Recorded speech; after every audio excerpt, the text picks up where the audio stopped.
Toda crise parece diferente, né? Mas o que é igual são os investidores que se desesperam. Eu vou mostrar para você algumas notícias e algumas thumbnails que eu tenho visto aqui no YouTube nos últimos dias e também algumas coisas lá para trás, para você ver como as coisas elas acabam se repetindo no final das contas. Olha só. O mercado vai cair.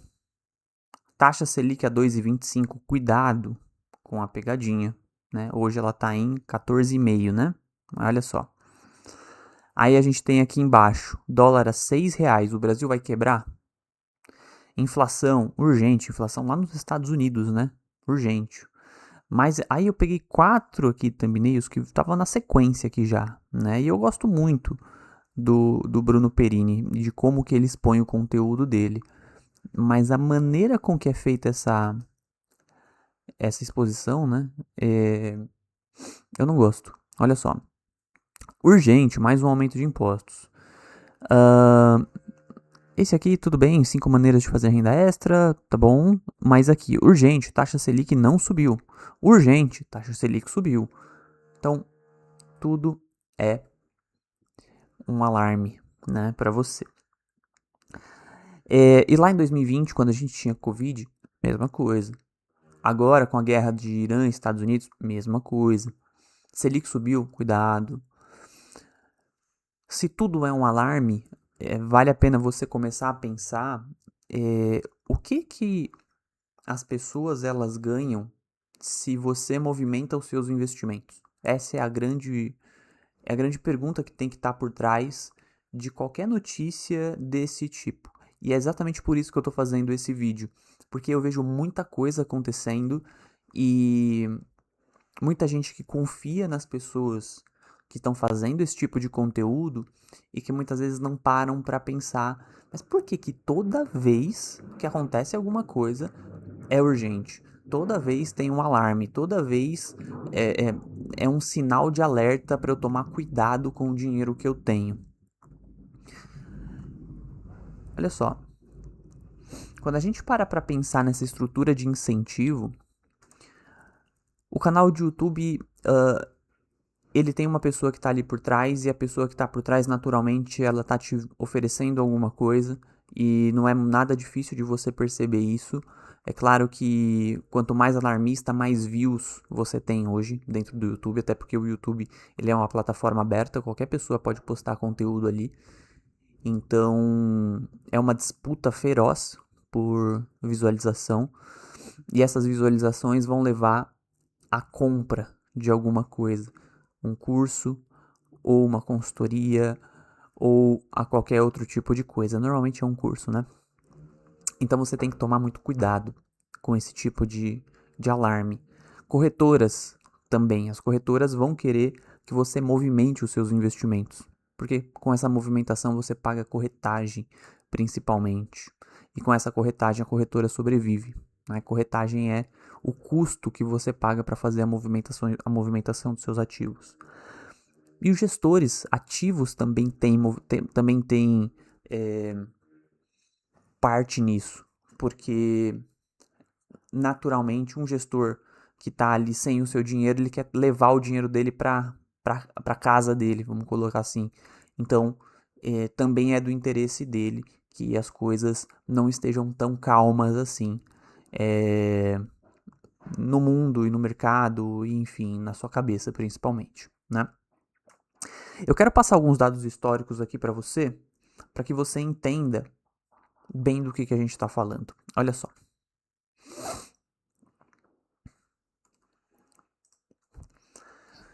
Por que você precisa entender que algumas crises, elas são normais de acontecerem.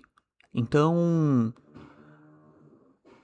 se a gente for olhar para crises que aconteceram no mundo nos últimos anos, aí, nos últimos 20, 30 anos, a gente tem, por exemplo, Guerra do Golfo em 1990 e 91, onde a gente teve uma queda de 20%, uma queda máxima de 20%, e a gente teve uma recuperação em 6 meses. A gente teve a crise financeira de 2008, 2009, isso aqui eu tô pegando S&P 500, tá? A bolsa americana, que caiu 57%, aqui foi uma queda bem acentuada, mas uma recuperação em 5 anos. Essa demorou. Covid-19, que todo mundo falava que, meu Deus, né? O que vai acontecer agora? Covid-19, vai ser tudo ser diferente. Caiu 34% em 33 dias, mas recuperou em 5 meses. Aqui no Brasil também foi super rápido essa recuperação.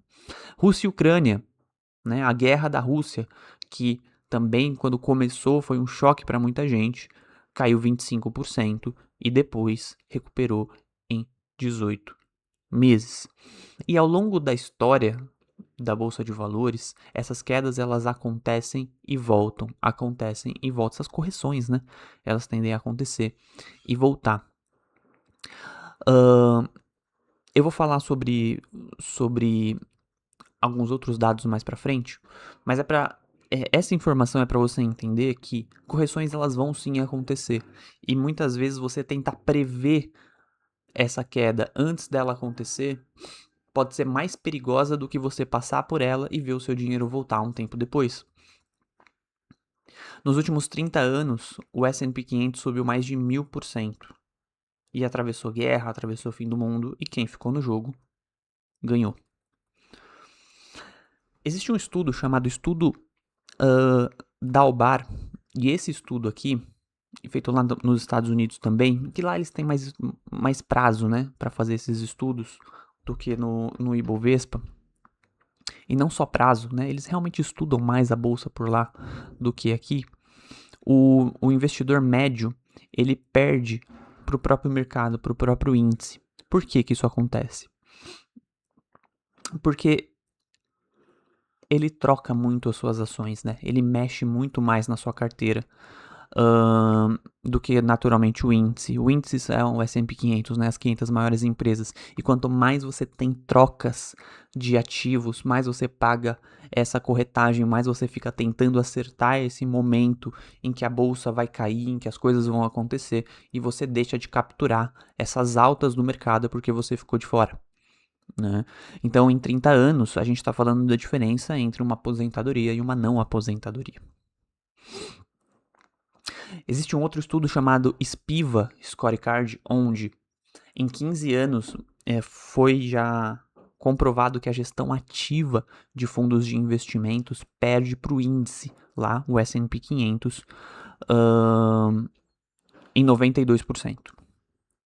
Ou seja, fundos ativos de ações perdem para o índice em 92% dos casos num prazo de 15 anos. Isso é assustador, né? De pensar que nem gestores profissionais conseguem superar o mercado. Isso muito em função da taxa de administração que é cobrada. O que a gente precisa entender é por que a gente quer fazer alguma coisa quando o mercado cai. A gente tem essa gana, né, de pensar assim, mas Guilherme, eu não vou fazer nada, né? Eu vou ficar parado se o mercado cair. E a gente não é uma máquina, né? A gente não é um robô que vê as coisas acontecendo. A gente tá vendo notícia na televisão de guerra, de inflação, e a gente vai ficar inerte. Então é difícil pra gente. Por que é difícil pra gente? É difícil porque alguns vieses são ativados na gente. O primeiro viés é o da disponibilidade. Esse viés, ele faz com que, como você tá vendo essas notícias todo dia, praticamente, ou quase todo dia, ainda mais agora com o Instagram, né, com rede social, que essas coisas começam a aparecer para você com muito mais frequência, parece que essas notícias são maiores do que elas realmente são. Inclusive, eu estava conversando isso com um amigo meu, e ele que me deu a ideia de fazer esse vídeo, né, ele que me deu uma luz para fazer esse vídeo, porque ele me perguntou assim, nossa Guilherme, mas eu tô vendo tanto conteúdo sobre guerra, sobre essas coisas assim, e você não faz tanto conteúdo sobre isso, né? Eu falei, cara, exatamente, você me deu uma boa ideia falar sobre isso, porque as pessoas fazem conteúdo sobre isso pra monetizar em cima disso, né? Pra ganhar views em cima disso. A verdade é que esse tipo de coisa mexe muito pouco na sua vida. A guerra do Irã com os Estados Unidos mexe muito pouco na sua vida. É um preço de gasolina que sobe, ok. É uma coisinha ou outra que fica mais cara no mercado porque impacta no dólar. Inclusive o real se valorizou nesse período, olha que curioso, né? Porque o Brasil tem sido um polo aí de investimentos devido aos outros países não estarem aptos para se investir. Então, mas e aí, que mais? Muda mais nada na sua vida, né? Então você não devia estar tão preocupado assim com essa guerra de Irã e Estados Unidos, a ponto de estar todo dia ou quase todo dia ali pensando o que você vai fazer com seus investimentos. Mas como tá quase sempre ali aquilo piscando no seu Instagram ou onde for, você acha que você precisa fazer alguma coisa. Mas o quanto isso realmente afeta a sua vida pelos próximos anos? Nada ou quase nada. O segundo ponto é que a gente tem uma aversão à perda que é muito grande. As pessoas, em geral, elas sentem muito mais quando perdem R$ 1.000 do que quando elas ganham R$ 1.000. Então você, se olhar para o seu portfólio e você perder R$ 1.000, você vai sentir muito mais dor nessa perda do que se você tiver ganho os mesmos R$ 1.000 com seus investimentos. O que eu estou querendo dizer para você na prática? Eu estou querendo dizer para você que se os seus investimentos começarem a cair, você vai querer resgatar. Você vai querer mexer em alguma coisa. Você não vai querer passar por uma queda tranquilo e pensar assim, tá tudo bem, né? Eu vou passar por isso, daqui a pouco recupera e tá tudo certo. Você vai querer mexer e evitar uma queda. E o terceiro é o viés de ação, porque parece que fazer alguma coisa é sempre melhor do que não fazer nada. Só que no mundo dos investimentos isso é o oposto. No mundo dos investimentos, quanto mais parado eu fico, desde que eu tenha uma carteira bem estruturada e bem equilibrada, melhor tende a ser os meus retornos. Por quê? Porque cada movimentação que eu faço, eu pago taxa, eu pago imposto, eu corro o risco de fazer isso no timing errado e ficar fora, talvez no melhor dia da bolsa dos últimos meses ou anos. Então, quando a gente para pensar, o que eu tenho que analisar sempre que eu vejo alguma notícia alarmista ou um vídeo alarmista? Migre tudo para tal lugar agora. Comece a investir nisso e não nisso. Opa, peraí. O que realmente funciona para minha vida? Né? Qual que é a alocação correta para minha vida, para o meu cenário? O que eu aguento de volatilidade? A partir do momento que eu decidi isso, eu não preciso mexer mais, a não ser que minha vida mude. Se minha vida mudar, tudo bem. Se ela não mudar, eu sigo a alocação que eu já defini desde o início. Segundo, compre isso, compre ouro, compre Bitcoin, compre dólar agora, porque agora a taxa Selic vai cair e nesse momento vale a pena tal coisa. Opa, peraí. Se eu estou diversificado, se eu já tenho uma classe de ativos, se eu já tenho aquela outra classe, se eu já tenho aquela outra classe, e eu já estou posicionado onde eu tenho que estar, eu não preciso ficar aumentando a minha exposição numa coisa, aumentando a exposição em outra, ficar reduzindo ou zerando posição em outra coisa porque a taxa Selic caiu ou a taxa Selic subiu. Primeiro que eu vou fazer isso atrasado. Que a taxa Selic é a última coisa que muda numa economia. Né? Quando a taxa Selic caiu, tudo já mudou. A inflação já está provavelmente mais controlada, né? E várias outras coisas já estão mais equilibradas. Né? Então, diversificação estrutural já cobre isso. Agora é a hora de ser ativo. Né? Agora você precisa movimentar os seus investimentos. Você não pode ficar parado. Opa, peraí, meu amigo. Eu tenho dados para te mostrar que isso não é verdade. Ó. Tá aqui. O investidor médio, ele perde para o mercado. É melhor eu ficar investido do que eu ficar movimentando os meus investimentos. Isso, inclusive, foi feito um estudo também com o fundo de investimento Fidelity.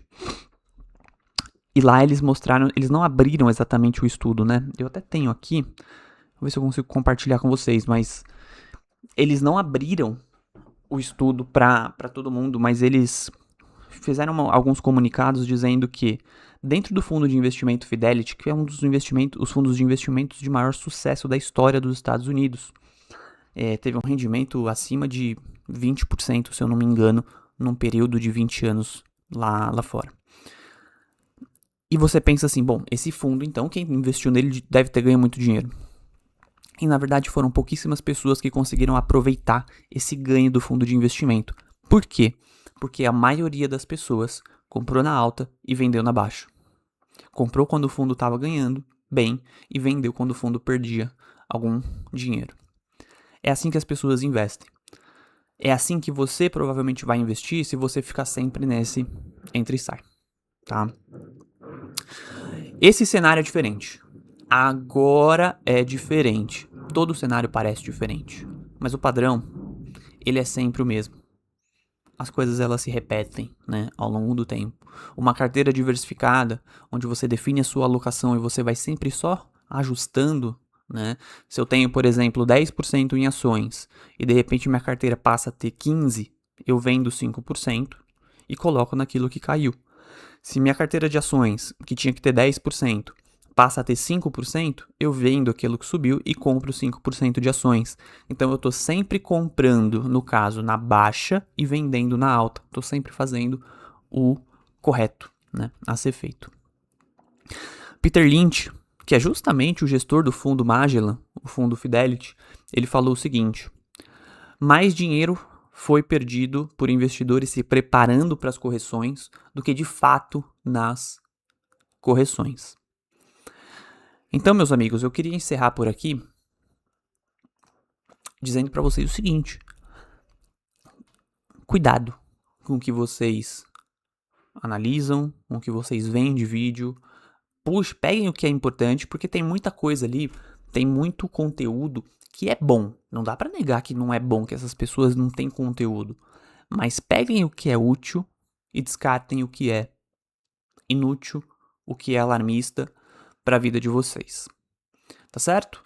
Se o que eu falei aqui para você fez sentido e você quer, de repente, bater um papo um pouquinho mais aprofundado sobre a sua carteira de investimento e sobre os seus objetivos como um todo, eu vou deixar um link aqui na descrição desse vídeo para você falar com a gente aqui na Ballast e ir um pouco mais a fundo no seu planejamento financeiro. E eu vou deixar também um link para um outro vídeo para a gente continuar essa conversa. Combinado? Um abraço e até a próxima.